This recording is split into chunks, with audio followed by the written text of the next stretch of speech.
Hey guys, listen up. This is the SEC Insider Hit, powered by Miss Kelly Furniture, Mississippi's number one sleep store.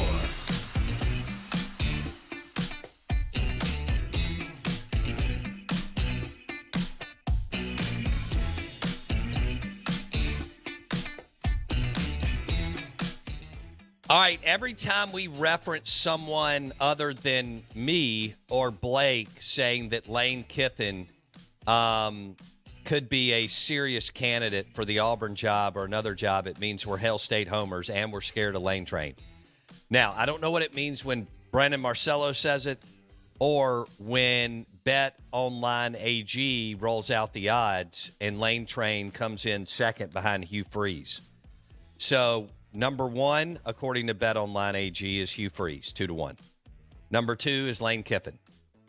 And number three is Deion Sanders, all with deep ties to the state of Mississippi. You do with that what you want. We are the Out of Bounds Show, ESPN 105.9 The Zone, brought to you by the 7 Miskelly Sleep Stores in Mississippi and the Purple Mattress, which I've been sleeping on for over a year.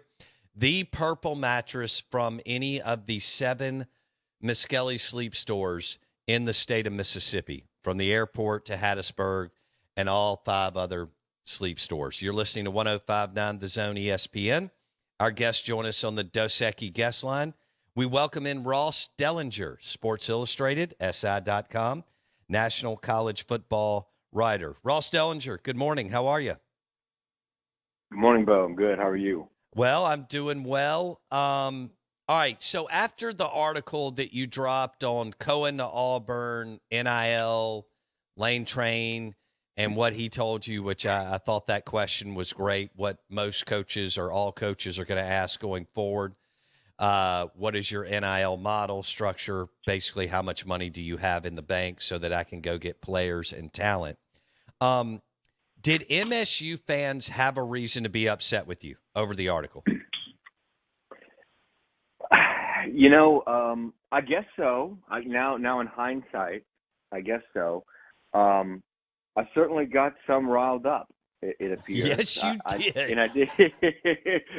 and I really, I'll be honest, I was, and I probably shouldn't be, but I was surprised. I didn't think, Bo, that I was breaking a whole lot of news by saying that a Mississippi State athletic director was moving to another school for more resources, right? And I didn't think I was breaking a whole lot of news saying that Mississippi State was behind other SEC programs in NIL. I've been covering this NIL for, Bo, about 3.5 years or so.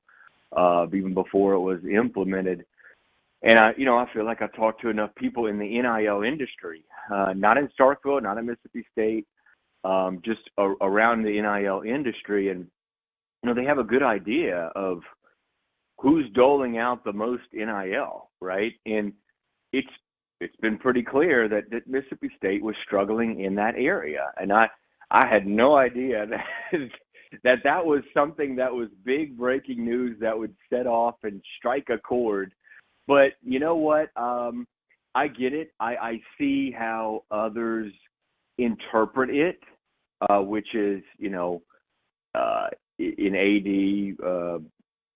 even though I didn't quote him at all, obviously, John Cohen, or cite him in any way, but maybe using that as the reason, when all I was trying to do was explain the situation and why, a third athletic director in a row would leave Mississippi State. And it's for more resources. And in this era of NIL, it's for more NIL. You have better NIL, right? You have more NIL, you get better players, and you can have a better compete for a championship. How do you, Ross Dellenger, Sports Illustrated, does a good job covering college football. You was here in the state of Mississippi not too long ago, bounced around now nationally with SI and Sports Illustrated. How many of the numbers that you're getting and we're getting, I'll use an example in a minute, but I want to get your thoughts. How many of the numbers do you think that we're are inflated.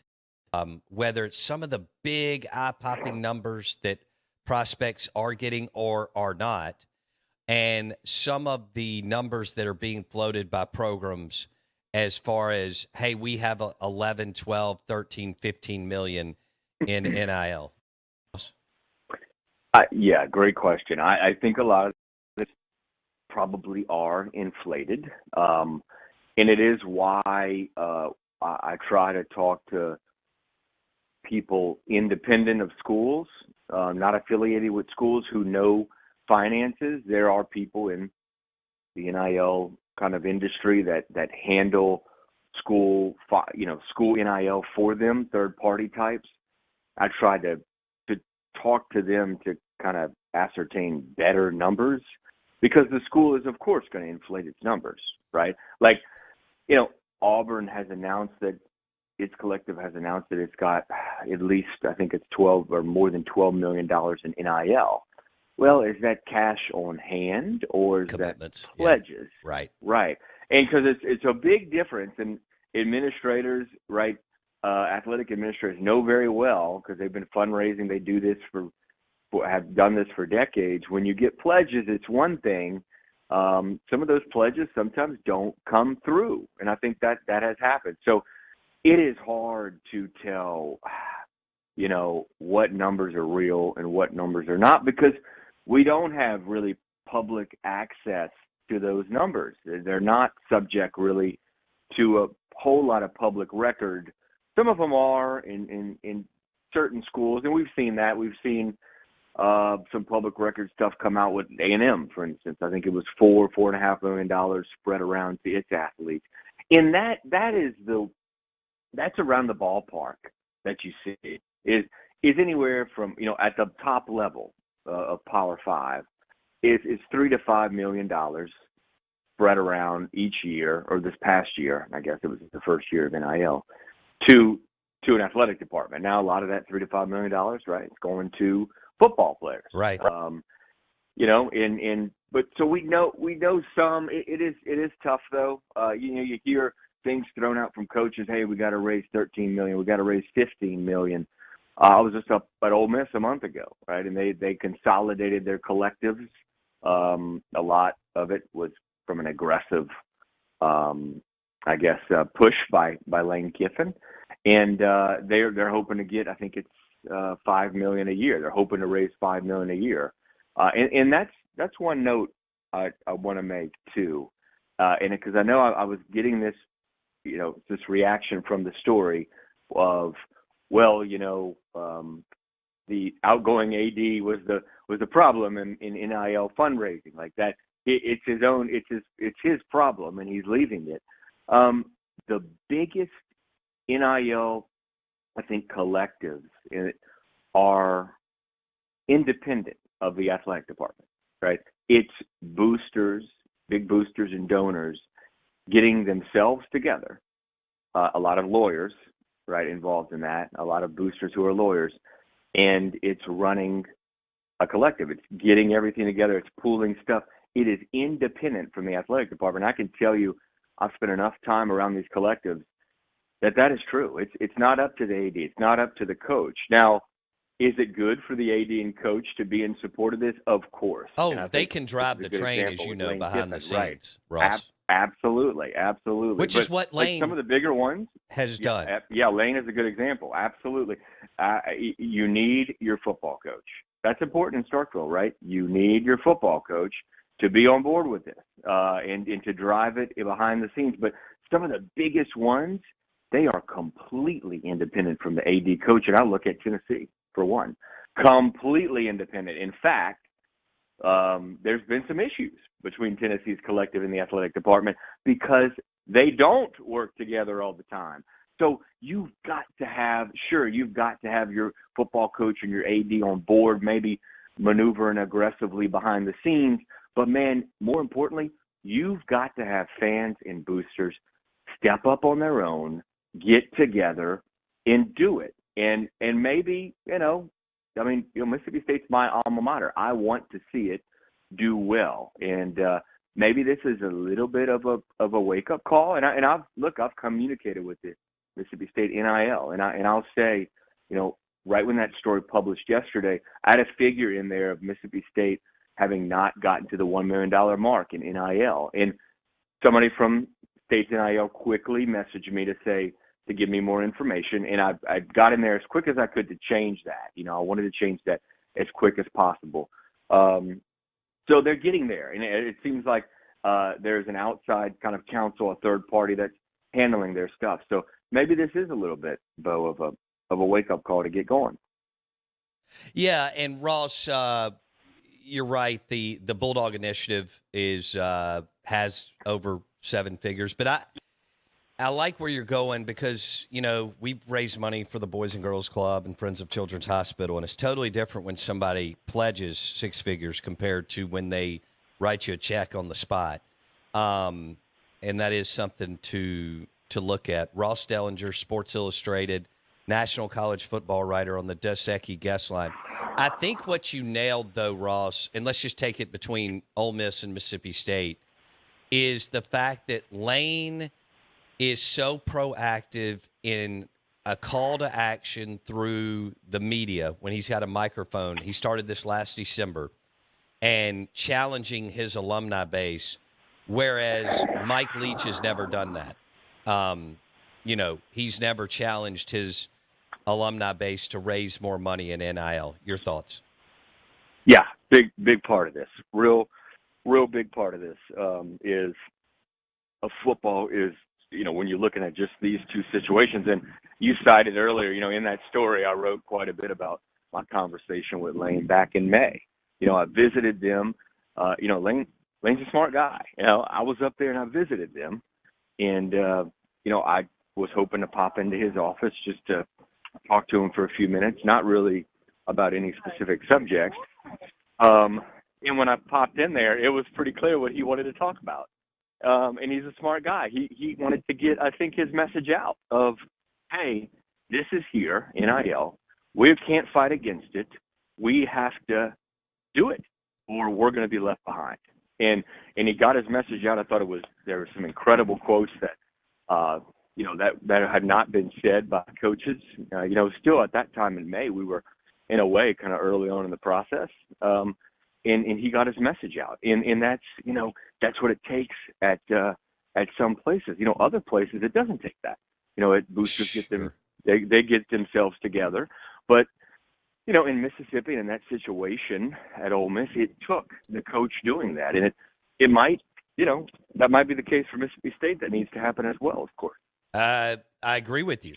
I don't know if it is with Mike Leach, but I agree with you. And Lane's been on this for 10 months, 11 months, maybe a little bit longer, and, again, has done a great job. And a lot of the alignment that they have in Oxford, you just mentioned them bringing everything under one umbrella and, of course, hiring Walker Jones, who's been in sales and sports marketing and so on.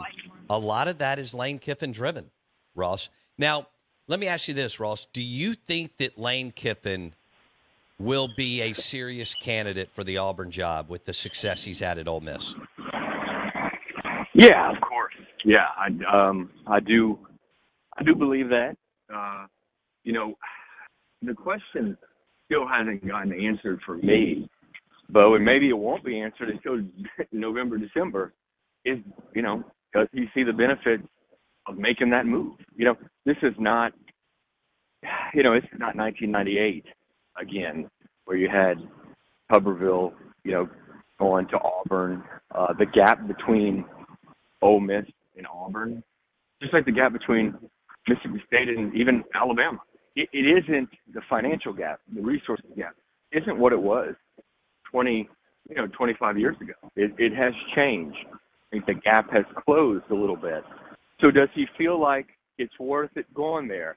Does he think with all these with this NIL consolidation, does he feel like he's got something there? Is he happy with it? And does he feel like it's worth staying? I don't know the answer to that question, but I'll tell you this. This is something that kind of brought up to me. If he feels like, his goal as a coach is just like every goal every coach, right, is to win a championship. And, Auburn has played for the national championship twice in 12 years. And it's been 60 years, I think, or so since Ole Miss has done that. So, just from that alone, maybe that's something that would drive him to be interested in it. He is Ross Dellenger's SI, Sports Illustrated on the Out of Bounds show. Speaking of the Auburn numbers, 11, 12, 13 million NIL, how factual do you think they are? Well, again, yeah, and I specifically wrote this in that story as pledges, right? They're pledges from what I understand. I don't know how much they have on hand. Like cash on hand, yeah. But right, but look, they've got a few boosters. We know historically how fractured Auburn is because of the influential and powerful and very wealthy boosters. So they've got money. They've got a lot of money. And it was just putting it into one spot and consolidating, kind of like Ole Miss did. It was getting everybody together and organized and all that stuff. And it seems like they're there. And part of the reason they weren't there is because certain boosters, right, didn't want to give to the sitting head coach, didn't want to give to a team presided over by the sitting head coach. Of course, that's changed now. So, and I think because of that's changed, you've got an effort to give. Which, Bo, we're going to see more of this. When boosters and big donors are unhappy with a coach, great point. You're going to see them pull back on NIL probably. Mm-hmm. Don't you love how petty, rich, influential boosters are in the SEC? It certainly makes for a lot of drama and for our business a lot of content, doesn't it? Yeah. Ross Dellenger, Sports Illustrated on the Out of Bounds show and the Dos Equis guest line. Do you believe that Auburn has one of the largest NIL funds in the Southeastern Conference, Ross? Again, this is kind of new. Up until the last month, I would say no. I would have said no. The top 10 name, and again, just talking to people, and we've listed this, we've written about this, but the top 10 NIL collectives, Auburn wasn't included in there over the last several months. This is something kind of new that they've started to pull a little more boosters and collectives. And I'll say, one of the guys helping on the support staff, helping get this thing together at Auburn, got fired this week. They fired a lot of people, and they fired him. So I don't know how much that's going to set things back. I have no idea, but I know he was working with boosters and trying to pool together money. So that'll be interesting to watch. But up until the last month, no, I don't think Auburn was like in the top 10 or maybe even the top 15. But, the 12, 13 million number, if that is real, then they probably are now. And they join a group that includes the Tennessees, right, and the Nebraskas, Texas A&M, all those teams. Do you think Georgia and Bama are up there? Are they just doing this the old-fashioned way and because of their brand and well, winning? I think some teams have to put themselves out there publicly with their numbers and with their marketing and all that stuff, and some teams don't, some teams won't. I think Georgia and Alabama probably don't have to, right? Yeah. But I think they're doing just fine in the world of NIL. Now, I will say this. I've heard enough from people around Alabama that it's been an issue. Maybe not to the extent that it's been in Starkville, but it's been an issue in Tuscaloosa. I've heard that. There's been some pushback, from boosters on giving money that will be funneled to players. And it's for an assortment of reasons. And Alabama's not alone, right? There's a lot of schools that are having this issue of convincing boosters after, think about it, Bo, after 50-plus years of a booster, most of the big boosters are 65-plus or so, and after 40, 50 years of contributing to a school and being told you cannot give to players, right, they're told, all of a sudden, switch your money. Don't give it to the school. Give it to this random third party who will then distribute it to players, some of them who have not played a snap. That has been an issue for some donors. Sure. All right, we'll leave it there, man. Where are you heading this weekend? I'm actually leaving out this afternoon for Baton Rouge, so I'll be at LSU, Alabama. How many years were you in Baton Rouge, Ross? Let's see. I was there. I lived in Baton Rouge for about 6 years, covered LSU for 5, 2013 to 2018. Wow. I bet if I would have asked you in 2018, Ross, if you bet $1,000 that Ed Ogeron will win a national championship, you'd have said, Bo, you have lost your damn mind. No, I'm going to bet against it. And then the next year, everything aligned with Burrow and Brady. Would you have gone that way or what? I would. Yeah, I would have probably told you that you had lost your damn mind. All right. Well, it's going to be wild this weekend. I know you're going to catch up with colleagues. It's two big games. They're kind of like college football playoff quarterfinal games in Athens and in Baton Rouge. So it's exciting to see LSU starting to make their way back. Real quick, do you think LSU can play 4 quarters with Bama? I do. I do. I think it's going to be a 4-quarter game. Alabama's been exposed this year. Yeah. They have, and they've been undisciplined as well. All right, buddy. Thanks. Ross Dellenger, Sports Illustrated national college football writer. Ross, we appreciate you jumping on. All right. Ross Dellenger joined us on the Dos Equis guest line talking about his article on John Cohen, NIL, Lane Kiffin, and so on.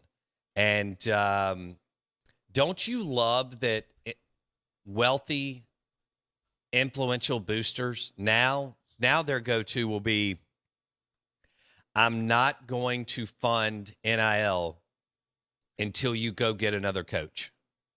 Wouldn't the irony of all ironies... Now that will be the trigger for athletic directors. Blake? Wouldn't the irony of all ironies be if the very thing that got Nick Saban and the Alabama dynasty to where it is what brings it down, when the booster group at Alabama refuses to change to the modern way of doing things and they end up getting left behind? Well, they're still doing it the old-fashioned way to the level that it doesn't matter right now. Yeah. Oh, it's going to, though. I think as things continue to move forward. Around. Yeah. They're already getting it turned. We'll see. They're not going to be left behind. Saban dynasty's coming down. That's all I'm saying. He hasn't won one now since, 2020? I mean, it's over. He's not winning. He wasn't even in the top 4 of the college football playoff rankings. Wow. Might as well close shop in Tuscaloosa. Bama's done. The dynasty's over, according to Blake Scott. So we'll discuss that straight ahead on the Out of Bounds Show, brought to you by the Purple Mattress. The Purple Mattress from Miskelly Sleep Store in any of the 7 Miskelly Sleep Store locations. Obviously, you've got the big Miskelly Furniture and Sleep Store at the airport in Pearl, but 7 locations total. We are the Out of Bounds Show. I love my Purple Mattress from Miskelly Sleep Store. Good morning. Welcome in. We're live in the Bank Plus studio. The Out of Bounds Show, 105.9 The Zone ESPN, is driven by the #1 commercial roofing company in Mississippi, Independent Roofing Systems. Joe Knockin and the team invited me out last Friday, and I hammered jambalaya and ribs. Back in a second.